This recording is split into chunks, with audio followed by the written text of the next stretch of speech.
Hello everyone and welcome to Local 5's celebration of Hispanic Heritage Month. I'm Michelle McCormack, so glad to have you with us.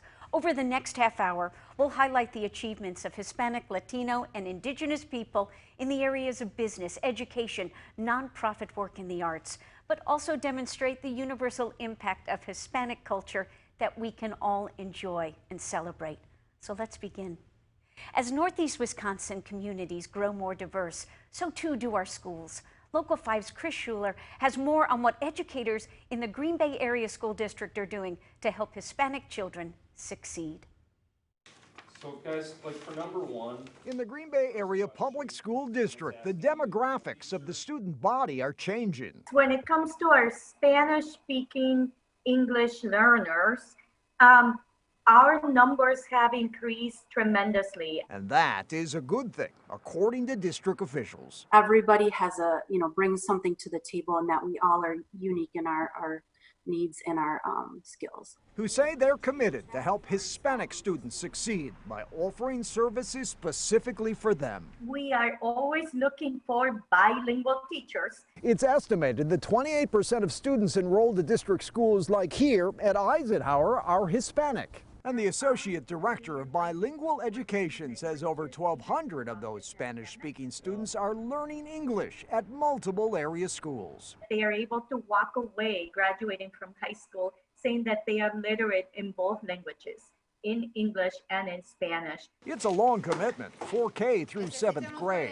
And to help students, but particularly their parents through the journey, the district has hired family engagement coordinators. So when they have a question, they know they can always turn to somebody in the district that they can trust. Staff supervised by Equity Coordinator Katie Sulzer, who also helps teachers foster better relationships with parents. Really kind of build the capacity to understand the importance of parent partnerships. In our schools, we want to make sure our parents feel comfortable, and we don't want the language to be a barrier to communicate with us. Because Zacharias says these children have dreams, and the school district wants them all to come true. Our students are the future of our community, and we really want to prepare them and set them up for success so they can achieve their goals. In Green Bay, Chris Schuler, Local 5 News.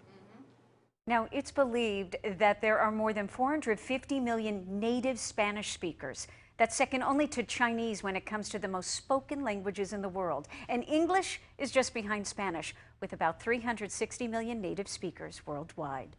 Well, now to a locally known self-taught musician who you might have seen perform on the rooftop at Titletown Brewing. Jesse Mancha is the first in his family of migrant farm workers and military, truck drivers and educators to pick up a guitar and find his own voice within his heritage.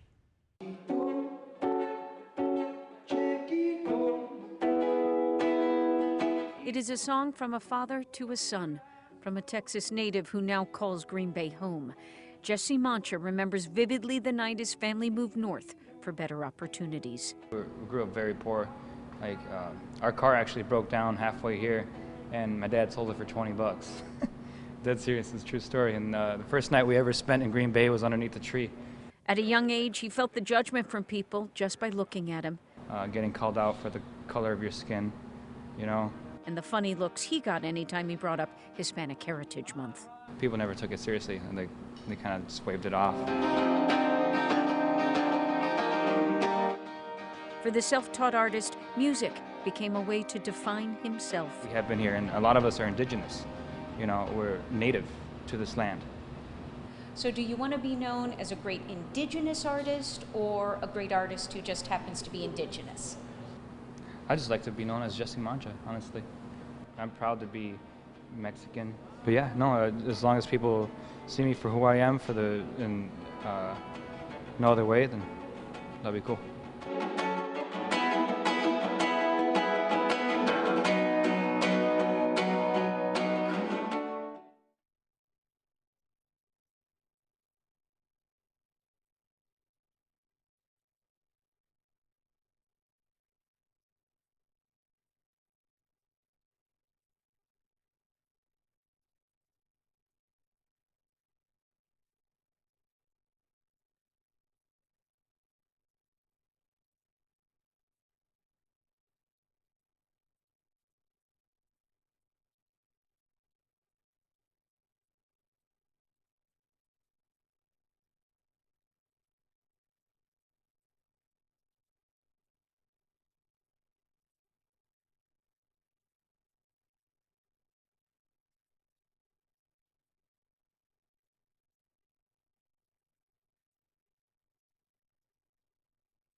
Welcome back, everyone, to Local 5's celebration of Hispanic heritage.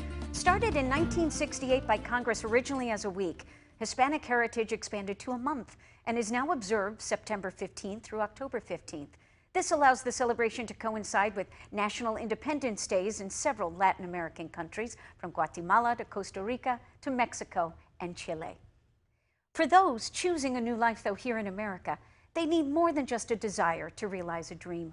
Local 5's Rhonda Fox shows us how one local nonprofit is making that transition a bit easier for Hispanics and Latinos in the Fox cities. A lot of people that were moving in would not know where to go. For 14 years, Casa Hispana and its president, Ernesto Gonzalez, has tried to make the Fox Valley feel like home to newly immigrated Hispanics and Latinos. People could have a sense of belonging in that respect and interact within their own culture. Since many arrive with only the hope of a better life, Casa Hispana provides the essentials for life. Food, immediate needs such as that, clothing, the food pantries in the local area, the churches. Casa Hispana also provides help for women who have to walk through their doors alone. Betty is a single parent with 5 kids, so that's got to be a struggle. Casa Hispana helps with food and with home necessities. I'm very thankful for Ernesto. I can always count on him for his support and for giving me so much help. When COVID-19 hit, Betty was able to give and get the help she needed, even though she didn't speak English. Casa Hispana has helped me with community service, and they have helped me with several documents. I'm also a part of the Hispanic leadership and with the Women's Empowerment Program. Casa Hispana realizes education is key to generational prosperity and has awarded more than $80,000 in scholarships. And some people are getting the help they need. It is an excellent feeling. In Appleton, Rhonda Fox, Local 5 News.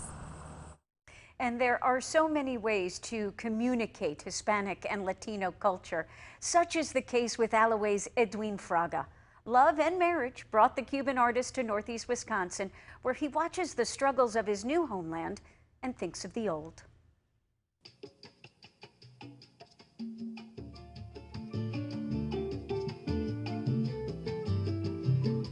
Edgar Fragas' artwork is literally ripped from the headlines, using newspaper and paint to create searing images of what ails society. As you can see here, I put newspaper in the canvas, and later I work over this canvas with different kind of color of newspaper. And in the end, I put some article, some painting too, because I use charcoal, acrylic. Edwin seems most comfortable when he's not talking at all and letting his work speak for him.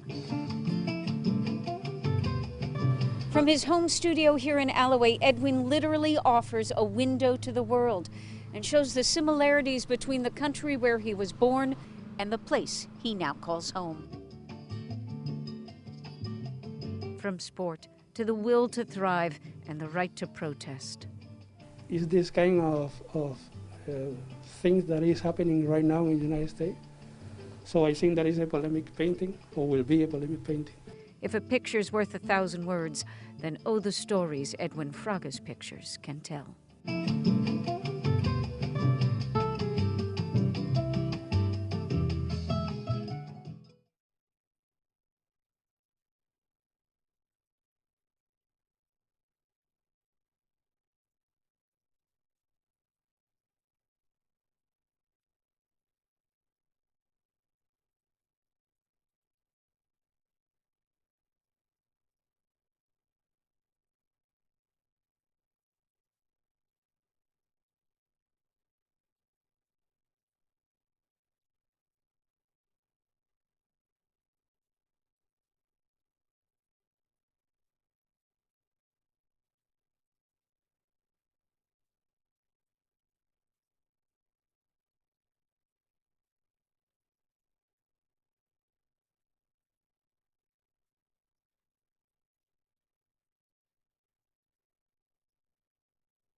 We continue our Hispanic Heritage Special with beer. And why not? This is a celebration after all. Allow us to introduce you to one of the few Hispanic-owned breweries. The bar, Raíces, in Denver, Colorado, began with a couple of guys in a basement brewing beer and now has grown to set the standard for craft brewing and community partnership.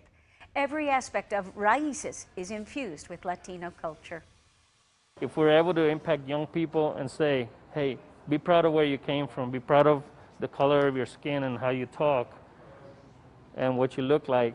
If we accomplish that at the end of the day, you feel better about yourself internally and you make bigger goals for yourself. And that's exactly what we want. The owners of Raíces have varied roots of their own, some from Puerto Rico, others Costa Rica. Their very recipes are made to embody the mixture of cultures with American appeal. Now to traditions. And every year for 2 days, Latino people gather to remember and celebrate loved ones who have passed away. It's called Day of the Dead, and it's aimed at reuniting those who have passed with those who love them so much. But as with Hispanic Heritage Month itself, observations have been changed to recall those lost to COVID-19. Latino communities across the country have been hit the hardest by COVID-19. Many work on the front lines, providing vital goods and services in spite of the dangers caused by the pandemic. It's very sad because we are on the forefront. We are the cafeteria workers, we are the janitors, we are the construction workers, we are the artists. Many of us cannot work at home.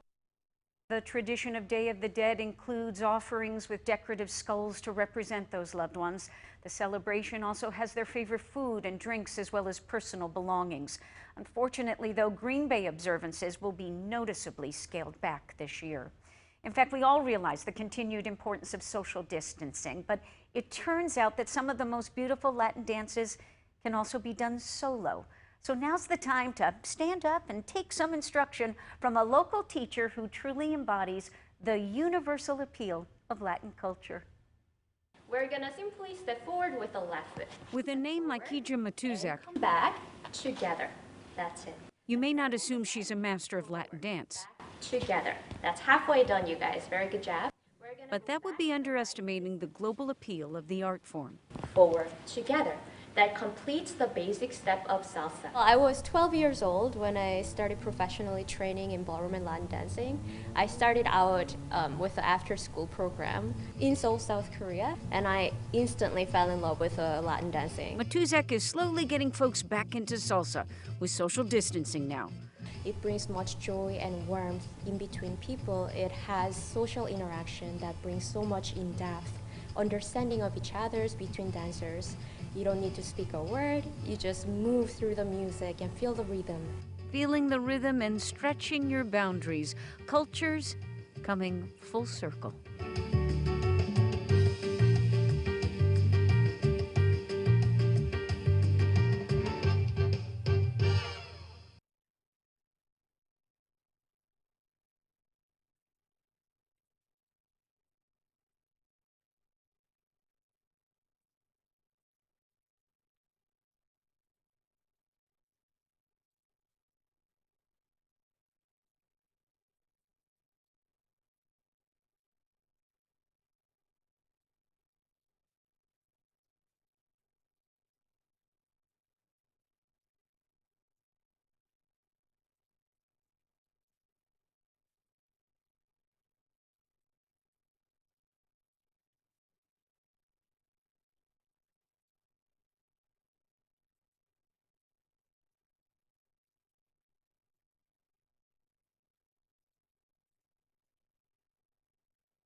Local 5 is proud to celebrate Hispanic Heritage Month. It gives us all the opportunity to share in our diversity. And with a growing young Hispanic community, Local 5's Eric Richards introduces us to one local young man who is cooking up quite the future. Meet Daniel De Hoyos. Daniel De Hoyos is a 23-year-old kid going for his passion in culinary arts. Born here in Northeast Wisconsin, Daniel had a normal childhood. I'd say it was like anybody else's childhood. Playing with friends, going to school, struggling in school a lot. Back in high school, Daniel did not have any direction. He did not know what he wanted to do. His grades were mediocre at best. A few years after graduating high school, he got into his parents' kitchen and started cooking, which then gave him the idea to become a chef. I really wasn't doing much, but every day my parents would come home. I'd always cook them something for dinner. I always make something different. After a 5-year break, enrolling in the culinary arts program at NWTC was a no-brainer now that he had some direction. I was looking at various colleges. I looked at FETC, Madison Tech, and then I saw their 8-week advantage program, and that's what drew me to. And headed towards his American dream. My American dream would have a food truck. A food truck down south somewhere warm. Things might have started out rough, but it's getting easier. Right now it's pretty good. I think I finally got a balance of balancing out work and school and the homework again, because that's something new. What does Hispanic Heritage Month mean to him? I think it's just nice to show people different backgrounds. We're all from different places, but yet we're all the same. At 23 years old, Daniel says that he wants his legacy to be a chef business owner who is financially stable and able to provide for his family. When he finishes up at NWTC, he will move on to the Fox Valley Technical College, where he will complete the culinary arts program there. In Green Bay, Eric Richards, Local 5 News. And Northeast Wisconsin Technical College has an active Hispanic leadership club. It emphasizes the importance of education and sharing experiences across cultures. While offering social support, they also advocate for fairness in gaining access to quality education and ensuring enrollment and graduation of Hispanic American students. So when it comes to looking for role models in the Hispanic American community, one doesn't need to look any further than Millie Gonzalez, Local 5's Erin Taylor, on her multicultural approach to combating domestic violence in Door County. Our advocates are not only providing advocacy, they're also doing outreach and education, prevention work to work with youth. For those in need of advocacy here in Door County, this is the place to come for help. We're the only domestic violence agency in Door County. Millie Gonzalez oversees the agency. I'm the executive director of Help of Door County. Millie has been in that role for about a year. I'm the advocate for the advocates. So what can I do to help my advocates serve our community and all of our clients and everybody within our community as well? The time she spent at the helm of the organization has been eye-opening. I was shocked to know that I was the only Latina running a mainstream organization in the state of Wisconsin that does domestic violence work. That's a statistic Millie would like to see change. It's all cultures that are affected by domestic violence, and understanding that it's important for us to, bring these leadership opportunities to other folks, because there is an enrichment that happens when we do. An enrichment from bringing diverse points of view to the table. And I think it's really important to bring different people's perspectives to the table, especially in leadership roles, so that you can serve your entire community. There's a very hidden community here in Door County, and I think that my perspective brings that here. Millie says perspectives like hers are what will help bring change. So we're not going to end domestic violence or sexual violence until we end racism, until we end heteronormativity, until we end oppression, no matter what that looks like and in what community it is. In Sturgeon Bay, Erin Taylor, Local 5 News. Now, Gonzalez has garnered praise statewide for the attention she's brought to the issue of elder abuse as well. Tough subjects, vital work. And when we come back, a final chance for you to learn some real Latin dance as Local 5 celebrates Hispanic Heritage Month. Bolero instruction. Come on, get up and join us next.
It's been wonderful sharing Hispanic pride with you tonight.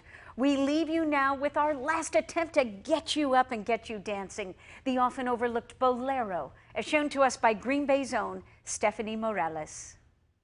I mean, I didn't grow up exactly in that culture, which I really wish I would have. Stephanie Morales didn't automatically get in touch with her Hispanic roots. I grew up with my mom. She's mainly German. But when it comes right down to it, she'd be Latin dancing no matter what her last name. For me, I really just love Latin dancing, and that's like the biggest part. It really soothes me when I'm stressed out. And then step back with your right foot, replace your weight, and step side again. Sure, you could fake your way through a cha-cha if you like, but this instructor at Green Bay Ballroom suggests you really learn the difference between that and a bolero, for example. And then drop and drift to the side, and then drop and drift side. Take a step off the beaten path and find out what really lies beneath. I'll just put on some music and I'll just dance, and it just brings out my personality and flair. All right, I think I've got it. How about you, everyone? Have a wonderful night and happy Hispanic Heritage Month. If we can get music.